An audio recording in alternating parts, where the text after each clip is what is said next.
Lin Biao. Long live the victory of People's War. Rely on the peasants and establish rural base areas. The peasantry constituted more than 80% of the entire population of semi-colonial and semi-feudal China. They were subjected to the threefold oppression and exploitation of imperialism, feudalism and bureaucrat capitalism, and they were eager for resistance against Japan for revolution. It was essential to rely mainly on the peasants if the People's War was to be won. But at the outset not all comrades in our party saw this point. The history of our party shows that in the period of the First Revolutionary Civil War, one of the major errors of the right opportunists, represented by Chen Tzu, was their failure to recognize the importance of the peasant question and their opposition to arousing and arming the peasants. In the period of the Second Revolutionary Civil War, one of the major errors of the left opportunists, represented by Wang Ming, was likewise their failure to recognize the importance of the peasant question. They did not realize that it was essential to undertake long-term and painstaking work among the peasants and establish revolutionary base areas in the countryside.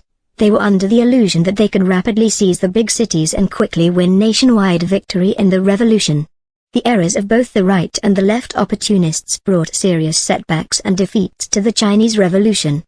As far back as the period of the First Revolutionary Civil War, Comrade Mao Zedong had pointed out that the peasant question occupied an extremely important position in the Chinese Revolution, that the bourgeois democratic revolution against imperialism and feudalism as in essence a peasant revolution, and that the basic task of the Chinese proletariat in the bourgeois democratic revolution was to give leadership to the peasants' struggle. In the period of the War of Resistance against Japan, Comrade Mao Zedong again stressed that the peasants were the most reliable and the most numerous ally of the proletariat and constituted the main force in the War of Resistance. The peasants were the main source of manpower for China's armies. The funds and the supplies needed for a protracted war came chiefly from the peasants.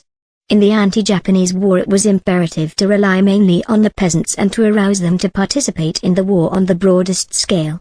The War of Resistance against Japan was in essence a peasant revolutionary war led by our party. By arousing and organizing the peasant masses and integrating them with the proletariat, our party created a powerful force capable of defeating the strongest enemy. To rely on the peasants, build rural base areas and use the countryside to encircle and finally capture the cities, such was the way to victory in the Chinese Revolution. Basing himself on the characteristics of the Chinese Revolution, Comrade Mao Zedong pointed out the importance of building rural revolutionary base areas. Since China's key cities have long been occupied by the powerful imperialists and their reactionary Chinese allies, it is imperative for the revolutionary ranks to turn the backward villages into advanced, consolidated base areas, into great military, political, economic and cultural bastions of the revolution from which to fight their vicious enemies who are using the cities for attacks on the rural districts, and in this way gradually to achieve the complete victory of the revolution through protracted fighting. It is imperative for them to do so if they do not wish to compromise with imperialism and its lackeys but are determined to fight on, and if they intend to build up and temper their forces, and avoid decisive battles with a powerful enemy while their own strength is inadequate. Footnote 1. Experience in the period of the Second Revolutionary Civil War showed that, when this strategic concept of Comrade Mao Zedong's was applied, there was an immense growth in the revolutionary forces and one red base area after another was built.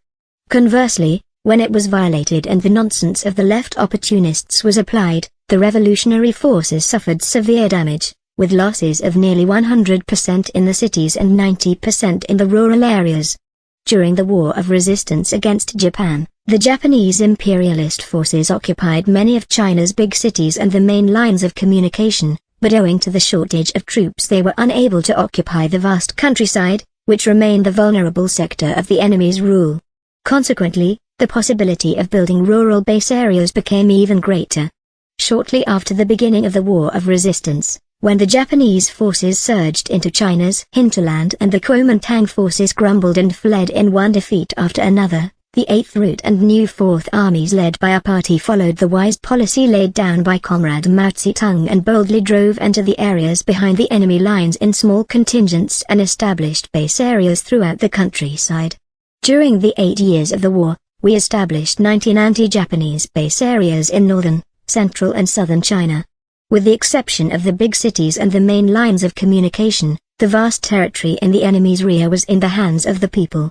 In the anti-Japanese base areas, we carried our democratic reforms, improved the livelihood of the people, and mobilized and organized the peasant masses.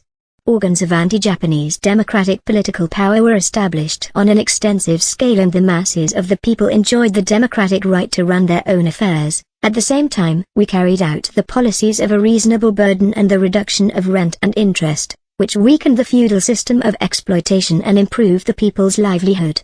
As a result, the enthusiasm of the peasant masses was deeply aroused, while the various anti-Japanese strata were given due consideration and were thus united. In formulating our policies for the base areas, we also took care that these policies should facilitate our work in the enemy-occupied areas. In the enemy-occupied cities and villages, we combined legal with illegal struggle, united the basic masses and all patriots, and divided and disintegrated the political power of the enemy and his puppets so as to prepare ourselves to attack the enemy from within in coordination with operations from without when conditions were ripe.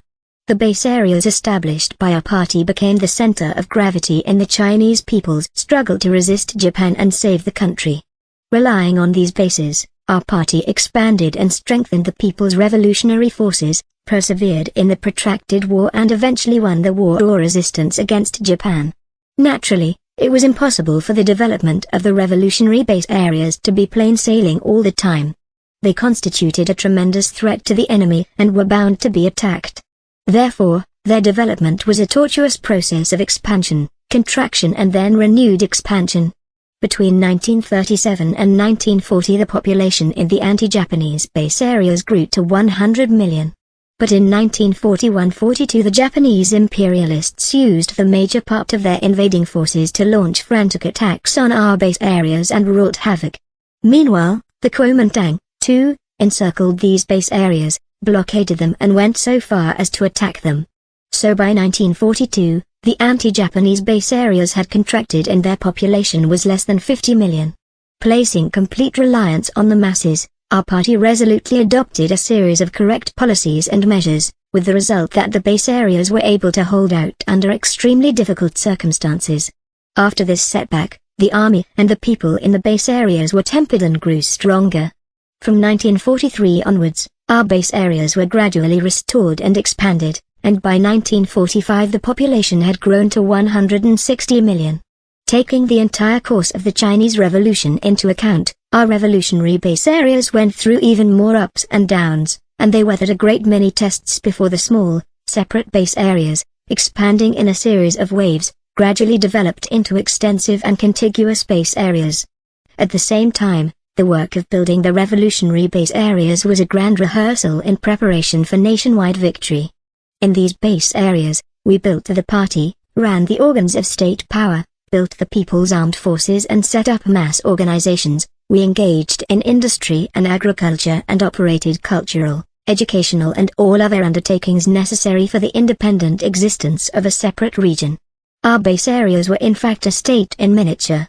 And with the steady expansion of our work in the base areas, our party established a powerful people's army, trained cadres for various kinds of work, accumulated experience in many fields and built up both the material and the moral strength that provided favorable conditions for nationwide victory. The revolutionary base areas established in the War of Resistance later became the springboards for the People's War of Liberation, in which the Chinese people defeated the Kuomintang reactionaries. In the War of Liberation we continued the policy of first encircling the cities from the countryside and then capturing the city.